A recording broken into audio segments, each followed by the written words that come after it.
Yes Ramakrishna గారు రాహుల్ గాంధీ గారు కూడా దీని మీద స్పందించారు. ఒకళ్ళిద్దరి చేతుల్లోనే ఒక రకంగా గుత్తాధిపత్యంగా ఇది నడుస్తున్నది. ఎయిర్ ఇండియా మొన్నటిదాకా గవర్నమెంట్ చేతిలోనే ఉంది. ఈ మధ్యకాలంలో టాటాలకు అప్పగించారు.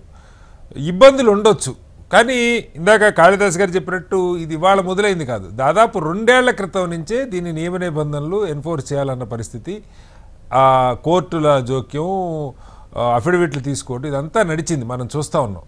2 ఏళ్ల తర్వాత కూడా ఓవర్ నైట్ సంస్కరణలుగా వీటిని మనం చూడాలా. ప్రభుత్వం ఏదన్నా సివిల్ ఏవియేషనో డీజీసీఏనో అర్ధరాత్రి నియమాలు పెడితే మనం ప్రశ్నించవచ్చు, ఇంత పెద్ద సంస్థ ఒక్కసారి ఎక్కడ తెచ్చుకుంటారు ఇంతమందిని అని.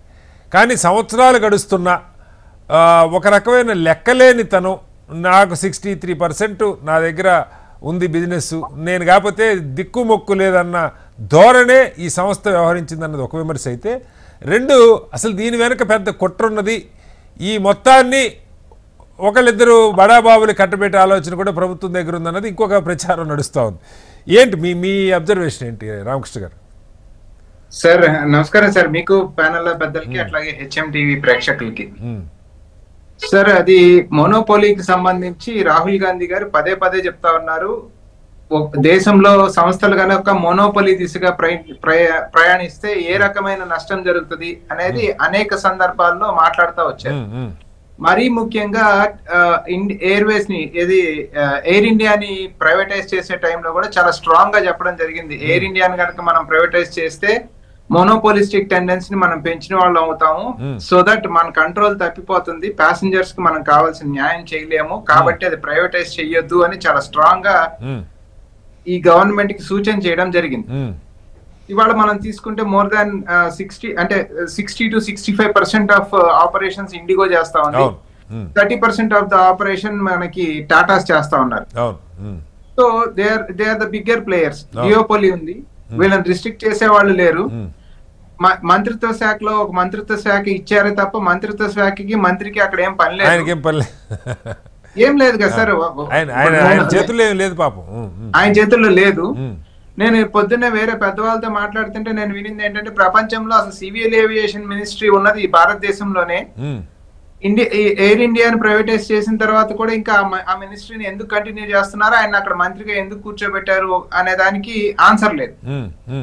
సో అదంతా పక్కన పెడితే 2 సంవత్సరాల సమయం ఇచ్చిన తర్వాత ఈ గైడ్ లైన్స్ ప్రకారం ఎయిర్లైన్స్ నడుచుకోవాలి భారతదేశంలో అనేది డీజీసీఏ గైడ్ లైన్స్ ఇచ్చిన తర్వాత, ఫస్ట్ ఇచ్చినప్పుడే వాళ్ళు దాన్ని మేము ఇమీడియట్ గా అమలు చేయలేము, మాకు ఒక 18 నెలల సమయం కావాలి అని వాళ్ళు రిక్వెస్ట్ చేశారని, ఆ సమయాన్ని కూడా ప్రభుత్వం వాళ్ళకి ఇచ్చిందని, ఆ 18 నెలల సమయం ఇచ్చిన తర్వాత కూడా వాళ్ళు ఈ రకమైన ప్రవర్తన చేసిన తర్వాత దాదాపుగా ఈ దేశంలో 10 లక్షలకు పైగా ప్రయాణికులు ప్రత్యక్షంగా నరకయాతన చూశారండి ఈ ఇండిగో చేసిన ఈ చర్యల వలన.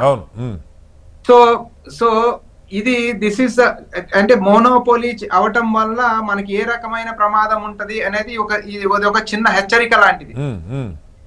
సో వాళ్ళు ఆ నిర్ణయం తీసుకున్న తర్వాత ఇప్పుడు సరాసరి ప్రభుత్వం ఒక్క కార్పొరేట్ కంపెనీ తీసుకున్న నిర్ణయానికి కేంద్ర ప్రభుత్వం దిగొచ్చి ప్రయాణికుల యొక్క సేఫ్టీకి సంబంధించిన గైడ్ లైన్స్ మొత్తాన్ని ఏదైతే అమలు చేయాలనుకున్నారో 2 సంవత్సరాల సమయం ఇచ్చిన తర్వాత కూడా మళ్ళీ మొత్తంగా రూల్స్ మొత్తం వెనక్కి తీసుకొని రావాల్సిన పరిస్థితి ఏర్పడిందండి. సో ఒక కార్పొరేట్ కంపెనీ మొనోపోలిస్టిక్ గా ఉన్నప్పుడు మనం ఏ పరిస్థితి ఉత్పన్నం అవుద్ది, దానికి ప్రభుత్వం ఎంత ఈల్డ్ అయ్యి నీల్ డౌన్ చేయాల్సిన పరిస్థితి వచ్చింది అనేది this is the best example. So ఇప్పుడున్న పరిస్థితుల్లో ఇంకొక విషయం కూడా ఏం చర్చ జరుగుతా ఉంది అంటే, ఇవాళ ఆదానీస్ పైలట్ ట్రైనింగ్ స్కూల్స్ మొత్తాన్ని ఆదానీస్ కప్ చెప్పారండి. పైలట్ ట్రైనింగ్ స్కూల్స్ కూడా మొత్తం ఆదాని తీసేసుకున్నాడు. సో ఎయిర్పోర్ట్ లో ఆదానివి, పైలట్ ట్రైనింగ్ స్కూల్స్ ఆదానివి. సో దీన్ని కూడా ఇక ఏవియేషన్ రంగం కూడా ఫ్లైట్స్ కూడా మొత్తం ఆదాని తీసుకుని ఆపరేట్ చేస్తే ఎట్లా ఉంటది అనే దాంట్లో కూడా ఇది ఒక రకంగా జరుగుతా ఉంది. వన్స్ ఆదానికి అప్పచెప్పాలి అన్నప్పుడు ఎటువంటి అడ్డు ఆపులు ఏమీ ఉండకూడదు. కానీ మనం చూసాం, ఉదాహరణకి ఎనర్జీ విషయంలో, గ్రీన్ ఎనర్జీ విషయాల్లో అటువంటి వాటిల్లో ఒక 4 రోజుల ముందు బడ్జెట్ వస్తుందనగా 3 రోజుల ముందు అదాని ఆ రంగంలో ప్రవేశిస్తాడు. బడ్జెట్ లో విపరీతమైన ట్యాక్స్ బెనిఫిట్స్ ప్రభుత్వం ఆ రంగానికి అనౌన్స్ చేస్తుంది. సో ఇది కూడా ఆ రకంగానే అతనికి ఇవ్వాలి అనుకున్న తరుణంలో ఇటువంటి అడ్డంకులు ఏం రాకుండా తన ఇష్టానికి ఫ్లైట్స్ ఎగిరే రకంగా అడ్డంకుల్ని ఇండిగో ఉన్నప్పుడే అవి మొత్తం క్లియర్ చేసి బెనిఫిట్ ఎవరికి వెళ్తుంది అంటే ఆదానికి వెళ్తుంది. తర్వాత ఇన్ కేసు ఒకవేళ ఆదాని తీసుకుంటే ఇది కనుక అతను తీసుకుంటే పెద్ద అపవాదని ఈ ప్రభుత్వం మరొకసారి మొయ్యాల్సి వస్తుంది. సో ఇది తీసుకోకపోయినా కూడా ఇప్పుడున్న మోనోపోలిస్టిక్ టెండెన్సీ అపవాదని మీరు అంటున్నారు. నిజంగా బాగు చేసాం, పెద్దవాళ్ళ చేతిలో పెట్టి బాగుపడిందని చెప్తారు. మీరు ఎలా ఊహిస్తారు అపవాదని?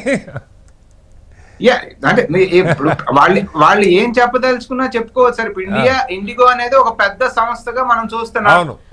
ఇండిగో అనే సంస్థ ఇవాళ ఒక 10 రోజుల పాటు ఒక హెచ్చరిక చేసి నేను నా ఇష్టానికి నేను ఫ్లైట్స్ రన్ చేయను అన్నప్పుడు ఈ దేశం ఏమైంది అనేది చూసాం.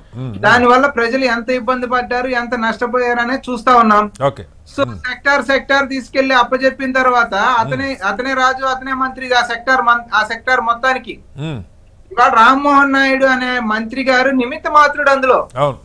సరే, మనం గవర్నమెంట్ ని, నరేంద్ర మోడీ గారి యొక్క ఇమేజ్ ని కాపాడడం కోసంగా రామ్మోహన్ నాయుడుని బలిపశువం చేయడానికి మనం మాట్లాడొచ్చు. కానీ ఇన్ఫాక్ట్ ఆ కేబినెట్ లో ఏ మంత్రి అన్నా తనకు సంబంధించిన శాఖ ఒక హోమ్ మినిస్టర్ తప్ప సొంత నిర్ణయాలు తీసుకునే అవకాశం ఉందా? అటువంటిది పాపం రామ్మోహన్ నాయుడు గారు ఏం చేయగలుగుతారు? సో ఈ రకంగా మోనోపోలిస్టిక్ టెండెన్సీస్ ని కార్పొరేట్స్ లో ఈ దేశంలో గనక ప్రమోట్ చేసుకుంటా పోతే పర్యావసానాలు డెఫినెట్ గా ఈ రకంగానే ఉంటాయి. మరి ముఖ్యంగా ఇంకొక విషయం కూడా చూడండి. ఈ ప్రభుత్వం అంటే అనాలోచితంగా చేస్తున్న అనేక విషయాలు రైట్ ఫ్రమ్ అంటే 14లో మోడీ గారు గవర్నమెంట్ వచ్చిన తర్వాత డిమానిటైజేషన్, దాని వల్ల బెనిఫిట్ ఏంటి అంటే బెనిఫిట్ లేదు. రాంగ్ ఇంప్లిమెంటేషన్ ఆఫ్ జిఎస్టీ 8 సంవత్సరాల తర్వాత మళ్ళీ వాళ్లే చెప్పారు తప్పు చేసాం, సరిదిద్దుకుంటున్నామని. ఫామ్ లాస్ తీసుకొచ్చారు.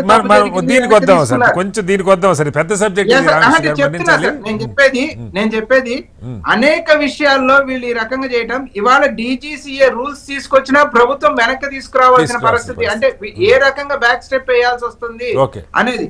ఇందాక పెద్దలు మాట్లాడితే అసలు చర్చలు ఏమన్నా జరిగినాయా, వీళ్ళు ఏమన్నా అష్యూరెన్స్ ఇచ్చారా, లేకపోతే ఏ రకంగా ఇంప్లిమెంట్ చేస్తాము అనేది అక్కడ అది అక్రాస్ ద టేబుల్ ఏమీ జరగలేదు కదా. ఇప్పుడు కనీసం ఒక సమీక్ష జరగాలి కదా. మీరు 1.5 సంవత్సరం కాలం అడిగారు. ఒక 6 నెలల ముందో సంవత్సరం ముందో ఇప్పుడు వరకు మీరు ఏం ప్రోగ్రెస్ తీసుకున్నారు, ఎట్లా ముందుకెళ్ళబోతా ఉంది అని ఒక సమీక్షలు అయితే జరగాలి కదా. సో అటువంటి సమీక్షలు చేయలేదు, ఏమి లేదు. నిక్ ఆఫ్ ద మూమెంట్ వచ్చిన తర్వాత అంటే వాడికి ఒక గుండె వాడికి ఒక ధైర్యం ఉంది. వన్స్ నేను కనుక మొత్తం హాల్ట్ చేస్తే ఈ దేశం రన్ కాదు, చేయలేదు అనే ఒక ధైర్యం ఆ మోనోపోలిస్టిక్ టెండెన్సీలో వాడికి ఉంది. కాబట్టి వాడి ఇష్టానికి వాడు ప్రవర్తిస్తున్నాడు. దాని అనుగుణంగా మనం వాడికి ఆయాచితంగా కట్టబెడతా ఉన్నాం. ఇవాళ దాని పర్యవసానాన్ని మనం ఇక్కడ చూడటం జరిగింది కటారిగా.